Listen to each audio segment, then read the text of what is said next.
예, 우리가 지난주에 살펴보았듯이 하나님께서 이제 하나님과 이스라엘과의 관계, 이스라엘이라 하면 우리도 포함되죠. 우리와의 관계를 말씀하실 때에 할아버지와 손주와의 관계로 그렇게 우리에게 그 사랑이나 관계를 설명하지 않으시고, 할아버지와 손주와의 관계라고 하는 건 뭐 이런 표현이겠죠. 아이고 손주, 그래 뭘 해도 아유 그래 이 녀석 봐라, 내 수염을 잡아뜯네, 허허 이 녀석. 그렇게 하는 것보다는 아버지와 자식의 관계, 아니면 이제 오늘 말씀에 의하면 남편과 아내의 관계로 하나님과 우리와의 관계를, 또 우리를 향한 하나님의 사랑을 나타내신다라고 살펴봤습니다. 그것이 어떤 차이가 있냐면, 남편과 아내의 관계 속에는 질투가 있고 분노가 있는 것이죠. 그런 사랑인 것이죠. 그래서 이제 오늘 말씀에다 보면, 당시 이제 물질적으로는 번영했지만 영적 도덕적으로 타락한 북이스라엘을 향해서 하나님께서 그 안타까운, 그 사랑하는 이스라엘을 향한 안타까운 마음을 어떻게 표현하시냐면, 호세아 선지자를 부르셔서 음란한 여인을 취하여서 아내를 삼으라, 그렇게 말씀하심으로써 우리를 향한 하나님의 애타는 사랑과 마음을 표현하시더라 하는 것입니다. 호세아 선지자한테 흰 수염을 그리고 손주를 한 명 취하라, 허허허, 그렇게 하지 않으시고, 그렇지 않습니까? 그래서 오늘 이제 이어진 말씀 2장을 계속 이어보는데, 오늘 말씀에서도 우리가 또 한 가지 확인할 수 있는 내용은, 이스라엘이 이제 하나님을 떠나서 다른 나라를 더, 이방 나라를 더 의지해요. 그리고 이방 나라의 우상까지 심지어 본인의 나라에 수입해서 섬긴다 이 말이죠. 그렇게 해서 부를 축적하고 정치적인 어떤 외교적인 안정을 도모하려고 한단 말이죠. 그걸 하나님은 어떻게 표현하냐면 음란한 행위라고 표현해요. 좀 고민할 부분이 여기에 있는 거예요. 아니, 복잡한 국제관계 속에서 우리가 나름대로 이 나라가 안정되기 위해 외교관계를 잘 하고자 하는 게 무슨 문제가 되겠느냐. 그 경제적으로도 우리나라 혼자만 고립될 수 없으니까 뭐 다른 나라, 다른 사람들 다 그렇게 하는데 뭐 서로 간에 이웃 나라를 의지하고 서로 도움을 주고받는다고 해서 그게 뭐가 문제가 되겠느냐라고 하겠지만, 오늘 하나님의 말씀은 그것이 바로 음란한 행위다라고 말씀하시면서 여러분을 향한, 우리를 향한 하나님의 사랑과 애정은 뭐냐면, 말하자면 이런 거예요. 너 나만을 바라봐야 돼. 너 나만을 의지해야 돼. 절대적으로 하나님만을, 나만을 찾고 추구해야 되는 거야 라는 것으로 우리를 향한 당신의 사랑을 표현하시더라는 거예요. 예전에 좀 우스갯소리인데 이런 논쟁이 있었어요. 젊은이들 사이에.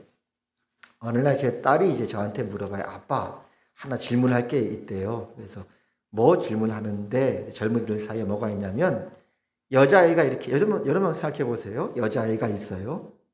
그 여자하고 남자친구 옆에 앉아 있어요. 근데 건너편에 셋이서 밥을 먹는, 셋이는 여자친구가 또 있었어요. 그러니까 여자아이가 주인공이고 남자친구가 있고 그 여자아이의 여자친구가 있는데, 셋이 밥 먹다가 건너편에 그 여자친구가 깻잎이 이제 먹는데 안 떨어지는 거예요. 답답하다 이거예요. 그랬더니 옆에 있는 남자친구가 그 깻잎을 떼서 이렇게 도와줬어요. 먹던 젓가락으로. 거기에 어떻게 생각하느냐, 젊은이들이. 그러니까 이제 어떤 사람은 아유 뭐 그럴 수도 있지 뭐 하다 보면 그거 갖고 뭐라 그래, 그런 사람도 있고, 어떤 사람은 그래 난 기분 나쁘다 이거예요. 왜 자기 먹던 젓가락으로 내 여자친구한테 깻잎을 떼어주냐 이거예요. 찬반 논쟁이 있었거든요. 우리 윤지는 어떤 것 같아요? 한번 잘 생각해 보세요. 그런 경우라면 찬성입니까? 반대입니까? 그럴 수 있다? 그럴 수 있다. 그렇군요. 이정선 목사님 어떠신 것 같아요? 나는 그거 좀 반대다. 찬성이다. 불쾌할 것 같다. 그럴 수 있죠. 그래서 제가 이제 아내가, 딸이 저한테 물어봐요. 아빠는 어떻게 하겠냐고. 한참 관심 있을 나이 아닙니까?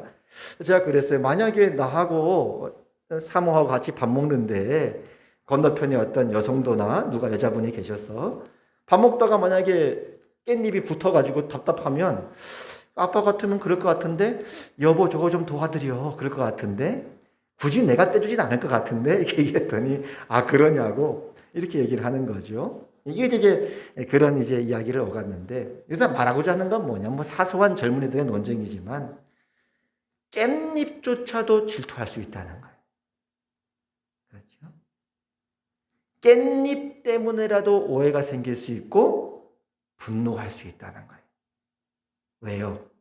당신은 나만을 바라봐야 돼. 이해되십니까? 그러니까 우리를 향한 하나님의 마음이 그렇다는 거예요. 그 TV 보면 가끔가다 여자 연예인이 나와요. 그럼 연예인이라 봐야 뭐 이제 이 나이가 돼가지고 뭐 예쁜 게 어디 있고 안 예쁜 게 어디 있으니까 다 자기 인생이 있고 인격체인데. 근데 꼭 예를 들면 그런 경우 있단 말이에요. 아내가 여보 저 연예인 예뻐? 아 이렇게 물어본단 말이죠. 그리고 또 이제 내가 예뻐? 저 사람이 예뻐? 이렇게 물어보면 말이죠. 아니 당연히 누가 예쁘겠습니까? 그거 뭐 아유 당연히 뭐 저 연예인이 뭐가 예쁘냐? 그냥 뭐 예쁘긴 예쁘지만 당신하고 어떻게 비교하겠어? 아이 그걸 말이라고 해? 그래야 그날 저녁에 밥 한 그릇을 얻어 먹는 거라 이 말이에요. 그렇죠? 만약에 말이죠. 아이 그걸 질문이라고 하냐? 저 젊은 예쁜 여자하고 연예인하고 당신하고 비교하냐? 아이고 그거 질문이라고 하냐? 당연히 저 사람이 이쁘지. 앞으로 그건 물어보지도 마. 내가 저렇게 예쁜 여자랑 결혼했으면 맨날 밤에 일찍 들어올 거야. 내가 퇴근하자마자 집에 들어올 거야. 그러면 이제 그날은 이제 그 머리털이 뽑히는 날 아닙니까? 그렇죠? 그렇다는 것이죠. 그러니까 우리를 향한 하나님의 사랑은 뭐냐면 나만을 바라봐야 돼. 너의 마음이 지금 어디 있어? 너의 눈이 지금 어디 있어? 무엇을 찾고 있어? 누구를 추구하고 있어? 그런 하나님의 사랑 안에는 뭐가 있냐면 우리를 향한 질투가 있고 분노가 있더라. 오늘 말씀 보세요. 제가 왜 이렇게 이야기를 하느냐. 2절에 보세요. 지금 하나님께서 화가 나신 거예요. 북이스라엘한테. 화가 나는 거예요. 어머니라고 하는 건 여기서 이제 이스라엘 나라를 말하는 것이고 너희라고 하는 건 이스라엘 백성을 말하는 거예요. 나라나 백성이나 이제 한 의미죠. 여기 이제 2장 2절에 보니까 너희 어머니와 논쟁하라. 그는 내 아내가 아니요. 나는 그의 남편이 아니라. 지금 화가 나신 거예요. 너 내 아내 아니야. 난 너의 남편도 아니야. 지금 화가 난 거예요. 그가 그의 얼굴에서 음란을 제하게 하고 그 유방 사이에서 음행을 제하게 하라. 여러분 성경이 너무 좀 이렇게 직설적으로 말한 것 같습니까? 하나님은 그렇게 말씀하시는 거예요. 내 마음을 아느냐? 내가 어떻게 너희를 사랑하는 줄 아느냐? 왜 그걸 음란이라고 했냐? 음란이라고 했냐? 이방 나라와의 관계 때문에 그렇다는 거예요. 5절에 보니까 그들의 어머니는 너희 백성, 너희의 어머니 이스라엘은 음행하였고 그들을 임신했던 자는 부끄러운 일을 행하였나니 이스라엘이 부끄러운 일을 행했다는 거예요. 왜냐하면 이는 그가 이르기를 나는 나를 사랑하는 자들을 따르니 그들이 내 떡과 내 물과 내 양털과 내 삶과 내 기름과 내 술들을 내게 준다 하였습니다. 떡과 물, 먹을 것, 마실 것, 양털과 내 삶, 입을 것, 내 기름, 풍성한 삶, 풍요로운 삶, 내 술들, 내 기쁨, 내 인생의 모든 기쁨과 풍요와 먹을 것, 마실 것, 입을 것을 그 이방 나라가 나에게 준다. 그래서 당시 여로보암 2세 때 보면요. 가장 영토가 확장됐을 때거든요. 번영했을 때거든요. 왜 그러느냐? 기도도 안 했는데 번영하는 거예요. 왜? 주변국과 관계가 너무 좋으니까. 무역이 너무 잘 되니까. 하나님을 굳이 찾고 구하지 않았어도 너무 잘 사니까. 그 마음이 굳이 하나님께 기도하겠습니까? 외교관계만 잘하면 되고 무역만 잘하면 되는데 그렇지 않습니까? 그런 북이스라엘에서 하나님께서 말씀하시는 호세아야, 너 가서 빨리 음란한 여인을 취해서 그 여인과 결혼해라. 그래서 그들을 향한 내 마음이 무엇인지를 알려주라라고 말씀합니다. 6절도 볼까요? 6절 보면 그러므로 내가 가시로 그 길을 막으며 담을 쌓아 그로 그 길을 찾지 못하게 하리니 그가 그 사랑하는 자를 따라갈지라도 미치지 못하며 그들을 찾을지라도 만나지 못할 것이야. 그제야 그가 이르기를 내가 본 남편에게로 돌아가리니 그때의 내 형편이 지금보다 나았음이라 하리라. 그러니까 지금 이스라엘의 모습이 마치 호세아가 결혼하는 그 결혼 생활을 비유할 수밖에 없는 아버지의 마음이었어요. 그래서 9절에 이렇게 계속 말씀하십니다. 그러므로 내가 내 곡식을 그것을 익을 계절에 도로 찾으며 그들이 그렇게 이방과 외교 관계를 잘하고 경제적인 어떤 조약을 잘 맺어가지고 나 없이도 하나님 없이도 부유했던 그것에 대해서 내가 먹을 것을 재버리겠다는 거예요. 화가 나니까. 도로 찾으며 내가 내 새 포도주를 그것이 맛들 시기에 도로 찾으며 또 그들의 벌거벗은 몸을 가릴 내 양털과 내 삶을 빼앗을 것이다. 그들이 먹을 것, 마실 것, 입을 것을 내가 다시 빼앗고야 말 거다. 이렇게 말씀합니다. 그리고 10절에 보니까 이제 내가 그 수치를 그 사랑하는 자의 눈앞에 드러나려니 그들이 사랑했던 이방 나라들, 아수르, 강대국들, 주변 나라들 그들 앞에 이스라엘의 수치를 드러내리니 그를 내 손에서 건져낼 사람이 없으리라 라고 하는, 결국 이스라엘은 이 말씀처럼 이 예언처럼 아수르에 의해서 멸망당하고 황폐하게 되어지는 거죠. 그러니까 이거는 이 말씀을 우리가 하나님의 이 메시지를 호세아 남편과 아내의 관계에 대입하지 않으면 이해할 수가 없는 거예요. 아니 뭐 외교 관계 할 수 있는 거 아닌가? 그러면 국제사회에서 뭐 혼자 살아간단 말인가? 아니 그러면 서로 경제적인 무역도 하지 말란 말인가? 이렇게 생각할 수 있는데 그 깊은 내면 속에 하나님이 우리에게 주신 말씀은 뭐냐면 너 나만 바라봐야 돼. 나만 의지해야 돼. 나만을 찾고 구해야 돼. 그렇지 않으면 안 되는 거야. 라는 아버지의 마음이 있다는 것이죠. 그러면서 또 11절에 보면 종교 활동을 하는 거죠. 마음은 떠났는데 내가 그의 모든 희락과 절기와 월삭과 안식일과 모든 명절을 폐하겠다. 12절에 그가 전에 이르기를 이것은 나를 사랑하는 자들이 내게 준 값이라 하던 그 포도나무와 무화과 나무를 거칠게 하여 수풀이 되게 하며 들짐승들에게 먹게 하리라. 그가 그 귀고리와 폐물로 장식하고 그가 사랑하는 자를 따라가서 나를 잊어버리고 향을 살라 바알들을 섬긴 시일대로 내가 그에게 벌을 주리라. 여호와의 말씀이니라. 이게 하나님의 마음. 뭐 이런 예만 하나만 더 그럼 들고 오늘 마무리를 할게요. 뭐 비유인데 좀 우스운 얘기고 좀 웃긴 얘기지만 죄송합니다, 여러분. 이해하기 위해서. 여러분 아내가 말이죠. 여보 나 옆집 아저씨하고 눈 맞았자? 나 커피 마시러 간다. 커피 마시는데 어디가 좀 좋습니까? 미술입니까? 마술입니까? 양술입니까? 예전에 우리 어디 갔다가 몽빼바지 입고 들어왔던 데가 어디였죠? 어디였죠? 거기 이름이 기억이 안 나요. 하여튼 거기 간다 그러면. 그럼 남편이 어휴 야 그런 데 가려면 야 어떻게 몽빼바지 입고 가냐? 내가 치마 하나 사줄게. 그럴 사람이 어디 있습니까? 나를 버리고 가시는 님은 심리도 못 가서 발병난다. 가봐라 한번 네 어떻게 되나. 그래가지고 인생의 밑바닥을 가는 황폐하게 되는 거예요. 사람들의 탐욕 가운데 이용거리가 돼버리는 거예요.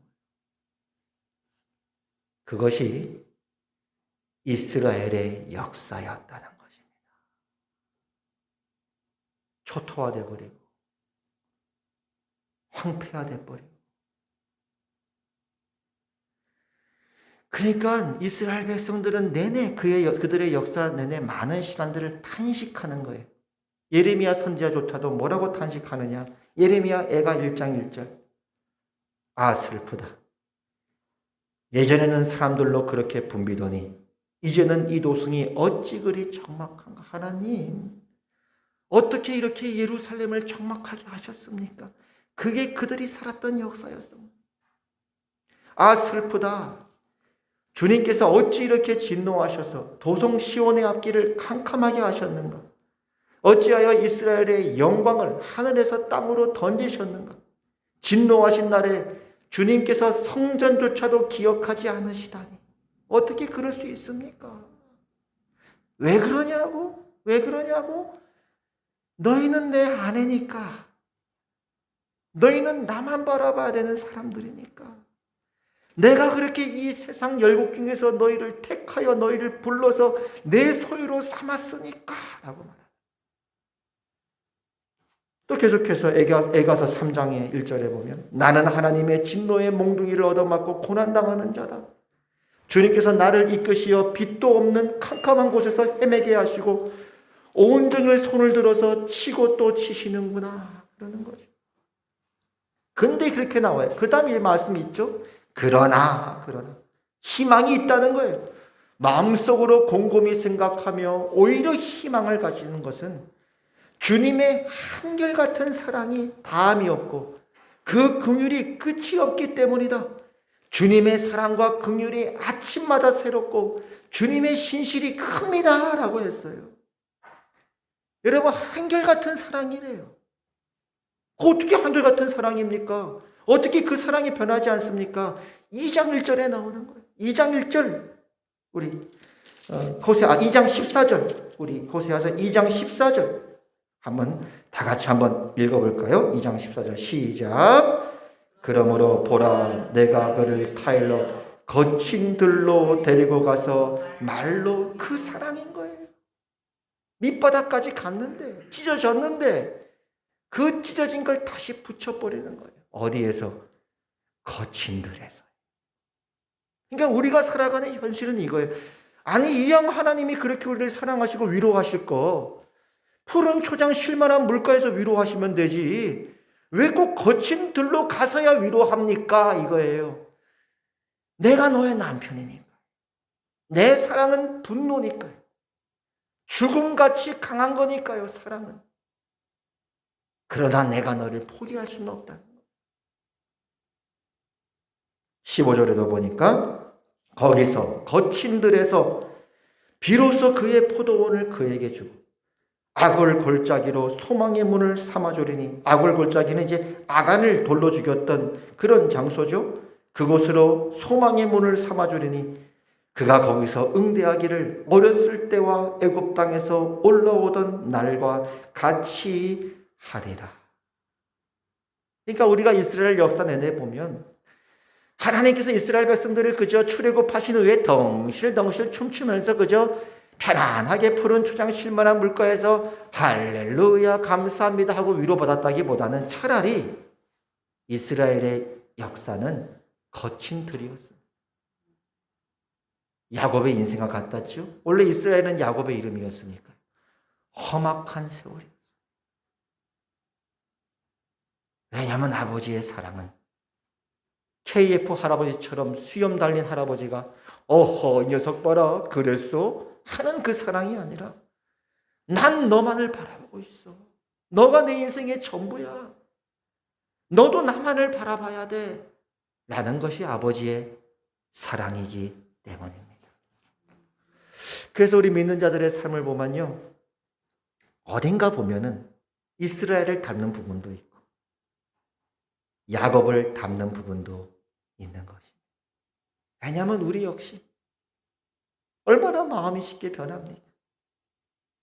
인간의 마음은 갈대와 같은 사람들. 아침에 눈물 흘리며 기도했다가도 밤이면 바뀔 수 있는 게 우리 연약한 마음입니다. 그러나 그 하나님의 사랑은 다시 우리를 그 거친 들에서 위로하시고 우리를 고치시고 치료하시는 하나님이신 것입니다.